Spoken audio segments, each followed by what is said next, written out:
গত ১ বছর আগে থেকে আমি যেটা বলছিলাম, অর্থাৎ গত বছর অক্টোবর থেকে যেটা বলছিলাম, এবছর না, ২০২৪ অক্টোবর মানে জুলাই আন্দোলনের পর থেকে যেটা বলছিলাম যে ভারত তাদের যদি ভিসা কাউকে দেয় বা ট্যুরিস্ট ভিসা দেয়, সেটা তাদের যারা আবেদন করবে তাদের ভিসা প্রত্যাশী, তাদের সামাজিক যোগাযোগ মাধ্যম যেমন ফেসবুক আছে আর অন্যান্য যে যোগাযোগ মাধ্যমগুলো আছে সেগুলো তারা যাচাই বাছাই করে ভিসা দেব। আমাকে অনেকে বলেছিল যে আমি কি ভারতীয় হাই কমিশনার কিনা, না মোদি আমাকে সরাসরি বলেছে। এটা কিন্তু অনেকে কটূক্তি করেছে। কারা কটূক্তি করেছে? যাদের যোগ্যতা নাই তথ্য নেওয়ার, তারাই করেছে। আমি গত বছর বলেছিলাম যে আপনার যখন এই ইয়ে মেডিকেল ভিসা করবেন, আপনাদের সমস্ত ডকুমেন্টস হাসপাতালে পাঠাবেন। হাসপাতাল কর্তৃপক্ষ FRRO-তে, এটা গত বছর অক্টোবরে বলেছিলাম, FRRO-তে তুলে তারপর সেটা একটা ফাইল নাম্বার দিবে, সেই নাম্বার দিয়ে এখানে আবেদন করতে হবে।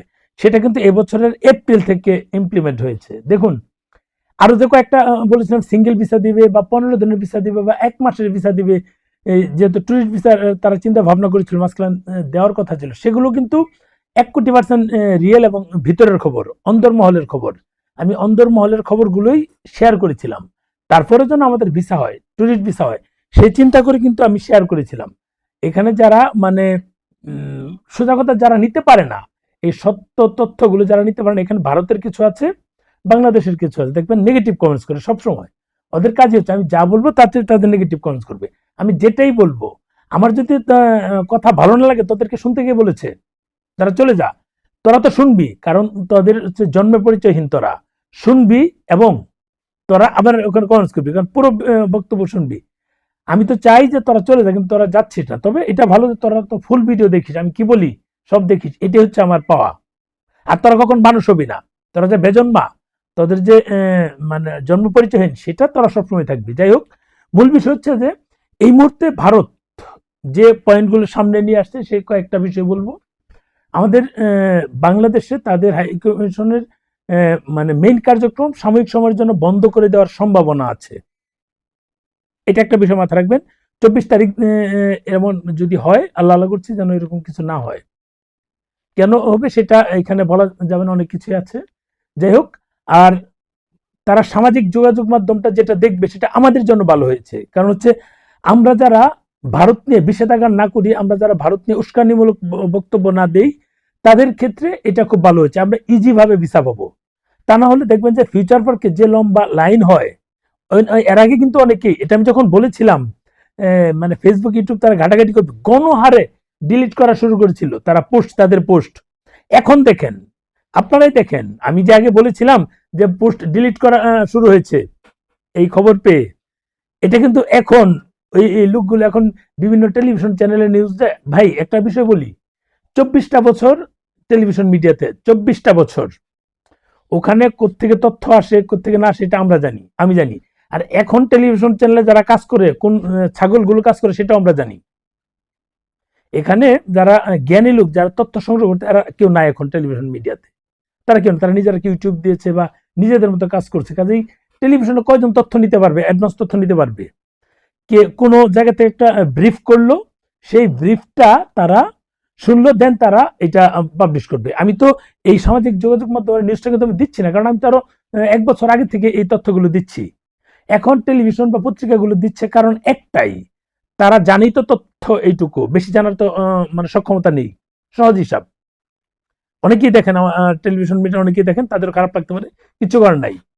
আমি যে তথ্যগুলো দিয়ে এসেছি আপনারা এখন যাচাই বাছাই করেন। আমাকে অনেকে বলেছে আমি ভারতীয় হাই কমিশনার কিনা। সামাজিক যোগাযোগ মাধ্যম বিশেষ করে ফেসবুকে যারা পোস্ট করেছে তারা কিন্তু এখন আরো শুরু করেছে, এখন টেলিভিশনে দেখছে। আগে তো আমাকে কটূক্তি করেছে, এখন তারা টেলিভিশনে দেখছে। এই যে মেডিকেল ভিসার অ্যাপ, এই যে আয়ুষ, এটা কিন্তু আমি গত বছর অক্টোবরে বলেছিলাম আয়ুষটা যে আসবে, এটা এই বছর এপ্রিলে শুরু হয়েছে। আমি তো জানি, আরো অনেক কিছুই জানি, সেগুলো সামনে ধীরে ধীরে ইমপ্লিমেন্ট হবে। তবে এই মেডিকেল ভিসার ক্ষেত্রেই যে এই সামাজিক যোগাযোগ মাধ্যম তারা দেখবে, সেটা আমি আসলে মানে চিন্তা করি নাই বা আমি শুনিও না। আমি তথ্য পেয়েছিলাম যে টুরিস্ট ভিসার ক্ষেত্রে এমনটা দিবে। এখন দেখা যাচ্ছে মেডিকেলে এটা দিয়েছে, তার মানে টুরিস্ট ভিসা আরো দিবে। সেটা আমাদের জন্য ভালো হয়েছে। আমাদের বাংলাদেশ থেকে ভারতে যারা যায় 98% বা 9% হবে, আমরা ভারতের বিষেধাগার করি না, ভারতের বিরোধিতা করি না, ভারতের পতাকা আমরা পায়ে মোড়াই না। শুধু ভারত না, আমাদের এখানে যারা অতি উৎসাহী পাকিস্তানের পতাকা মরিয়েছে তাদের ক্ষেত্রে আমি সমর্থন দিই না, 100% বিরোধিতা করি। Not only Bharat, not only Pakistan, যেটাই হোক, আপনি একটা বিষয় মাথায় রাখবেন, পাকিস্তানের সব লোক কি আমাদের বিরুদ্ধে বা আমাদের জন্য খারাপ চাইতো বা চাইছে? এই যে পাকিস্তানের সেনাবাহিনী যে আমাদের উপর যে অত্যাচার করেছে, আমাদের মা বোনের উপর যে অত্যাচার করেছে, আমাদের 30 লক্ষ লোক মেরেছে, 3 লক্ষ মা বোনের এই সম্ভ্রম হানি করেছে, এইটা পাকিস্তানের কি সবাই জানতো? না, তাদেরকে জানানোই হয়নি। এখন যে যোগাযোগ মাধ্যম আছে, যে কেউ একটা তথ্য শেয়ার করতে পারে, তখন তো সেটাও ছিল না। সেটা ছিল না মানে মানে মানুষের এই সম্পর্কে ধারণাই ছিল না যে এটা হতে পারে, বা এই একটা জিনিস যে বাংলাদেশে এমন অত্যাচার হচ্ছে জানতোই না। তার মানে ওই মানুষগুলো কিন্তু বাংলাদেশের প্রতি তাদের সিম্পেথি ছিল, ভালো একটা সহানুভূতি ছিল। তাদের মানে এখনো আছে, ওই মানুষগুলো এখনো আছে। তা ওই মানুষগুলোর তো খারাপ লাগবে আমরা যখন পতাকাটা মোড়াবো, সহজ হিসাব। আর ভারত বলছেন আমাদের প্রায় 2.5 কোটি মানুষকে তারা সাপোর্ট দিয়েছিল, আমাদেরকে আশ্রয় দিয়েছিল, সেটা আমরা ভুলে যাই কি করে? ভারত আমাদের সাপোর্ট না দিলে পাকিস্তান এই মানে জঙ্গিদের কাছ থেকে কিন্তু আমরা বাংলাদেশটা আমরা ফিরে পেতাম না, আমরা একটা স্বাধীন সার্বভৌমত্ব পেতাম না। যে স্বাধীন সার্বভৌমত্বের জন্য এখনকার যারা এই যে নতুন রাজনৈতিক দল তৈরি করছে বা করছে, সেগুলো তারা আসতো না, কারণ তাদের পেয়ারার পাকিস্তান থাকতো, তখন কিন্তু এগুলো তাদের মানে মাথায় আসতো না যে তারা তো তাদের দেশে আছে, পাকিস্তানে আছে। বুঝেন বিষয়টা?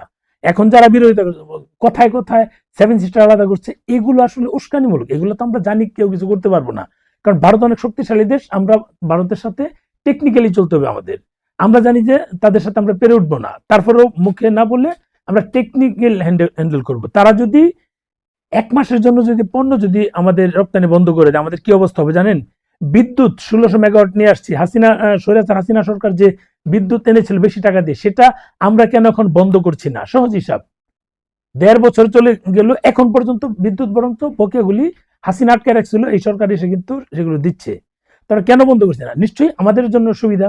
এই সরকার এটা অন্তত বুঝতে পারছে যে এই বিদ্যুৎ বন্ধ করলে আমাদের এই মুহূর্তে প্রবলেম হবে, তো সেটাই করছে, স্বাভাবিক বিষয়।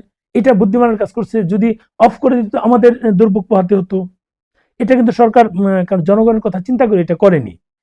এরকম তো প্রত্যেক ক্ষেত্রেই আমরা মুখে না বলে আমরা টেকনিক্যালি আমরা স্বয়ংসম্পূর্ণ হই, আমরা আমাদের মতো চলি, সেগুলো করতে হয়। সেগুলো না করলে তো হবে না।